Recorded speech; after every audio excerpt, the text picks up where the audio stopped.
Hello, this is Steve, Dichroic Glassman. Thursday, February 16th. Yoo-hoo! Anyway, as the continuum of the previous video talking about repairing a large stained glass panel, here we go. So I'm going to walk you through the process of how I see repairing a stained glass window in the copper foil method. Here's the culprit. This is our guy. So I want to show you what I've set up here, and if you've set up your workbench, you might find this a little bit interesting.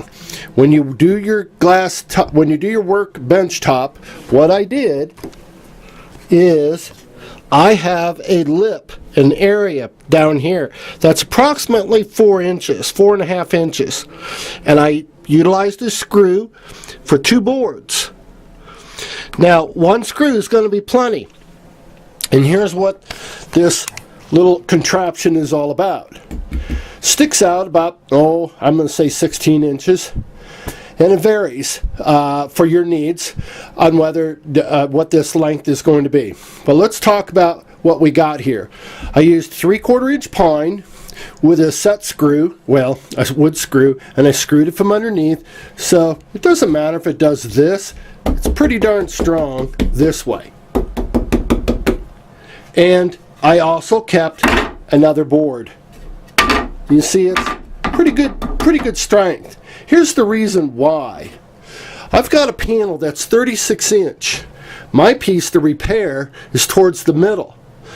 Well, if I were to pull my window off to the edge and break that piece of glass out so that it falls in my trash can underneath, that's a pretty hefty piece of, or a pretty hefty amount of my panel laying over the edge of my tabletop, my bench top.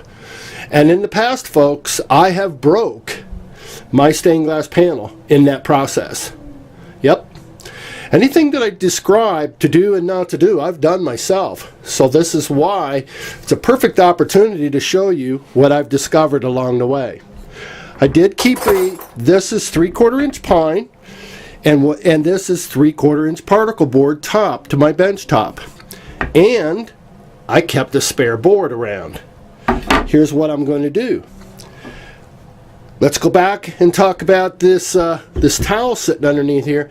At this point, I am not interested in scratching my panel, hurting it in any way, shape, or form. I recommend you use a towel, a blanket, an old wooden wool blanket or such, something that's got some really good substance to it. Often a rug would work as well. A carpet, like indoor-outdoor carpet.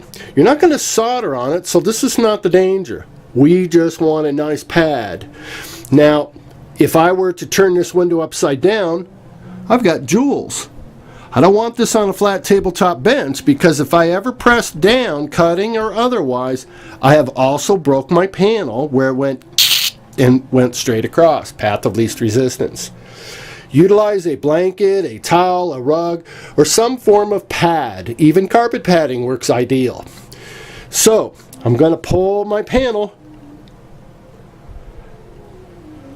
out so that this piece is over the edge of my bench so I can break out the pieces. Here we go. I'm right over the edge. That's all I need. Now, my board is out here conveniently holding my panel up. Look at that. Tapping on it. Strong enough, folks. Strong enough. So now you get the idea. Let's go back on that. You see how clever?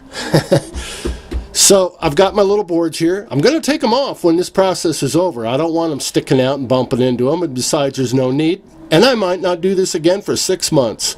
Who knows? Just a clever idea to give yourself some working hands. Now you don't have to wait for dad to show up or your husband and wife or getting that extra hand. I can work on this panel really well.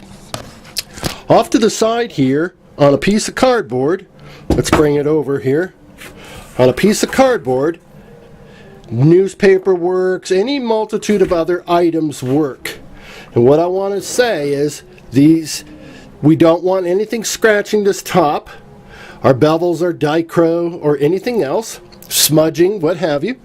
And here's the tools we're going to need. A pair of grozers,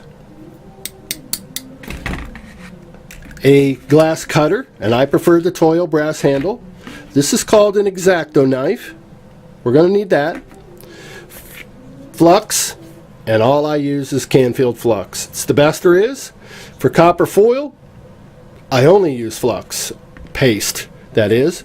Never do I use liquid. It spits, it spurts, it stinks, it smells, gets in your eye, you got to wear safety glasses, all that stuff.